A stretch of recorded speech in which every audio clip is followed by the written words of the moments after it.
প্রথম এক দফা 19 দফার প্রথম দফায় ছিল দেশের স্বাধীনতা, সার্বভৌমত্ব এবং অখণ্ডতা সুদৃঢ় করা।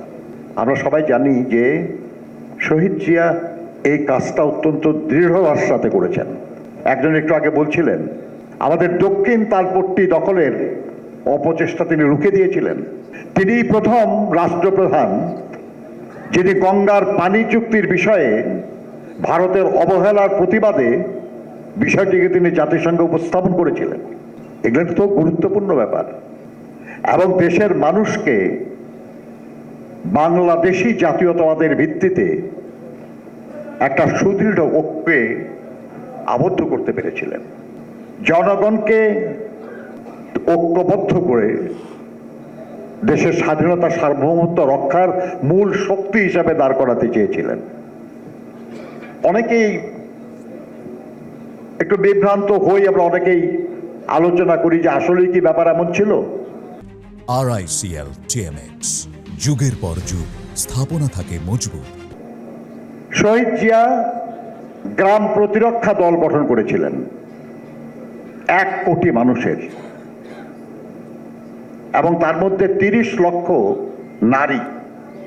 বলা হয়েছিল যে গ্রাম প্রতিরক্ষা দল তারা গ্রাম অঞ্চলের শান্তি শৃঙ্খলা রক্ষা করবে, তারা গ্রাম অঞ্চলের জনসংখ্যা নিয়ন্ত্রণ, গণশিক্ষা এবং অন্যান্য উন্নয়নমূলক কাজের সঙ্গে যুক্ত থাকবে।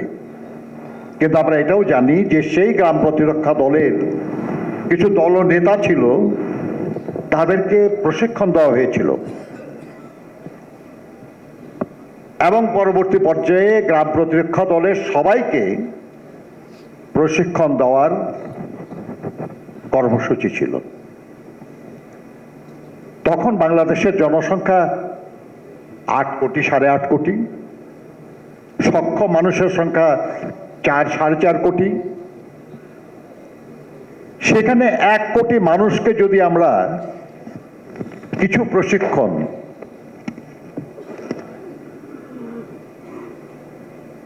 অস্ত্রের সঙ্গে একটু পরিচয়, কিংবা একটু সুশৃঙ্খল বাহিনী হিসাবে গড়ে তুলতে পারি, তাহলে যে শক্তি দাঁড়ায়, এই শক্তি অতিক্রম করা কারো পক্ষে সম্ভব না। আমরা সবাই জানি ইতিহাস থেকে যে আমেরিকার মতো বিরাট শক্তি ভিয়েতনাম দখল করতে পারে নাই। এই কারণে যে ভিয়েতনামের কৃষক, শ্রমিক, সাধারণ মানুষ তারা তাদের স্বাধীনতা, সার্বভৌমত্বের জন্য যোদ্ধা হয়ে গিয়েছিলেন। অর্থাৎ জনগণ যখন যোদ্ধা হয়ে যায়, জনগণ যখন দেশপ্রেমে দৃঢ় হয়ে যায়, তখন তার সার্বভৌমত্ব বিঘ্নিত করার শক্তি আর কারো থাকে না।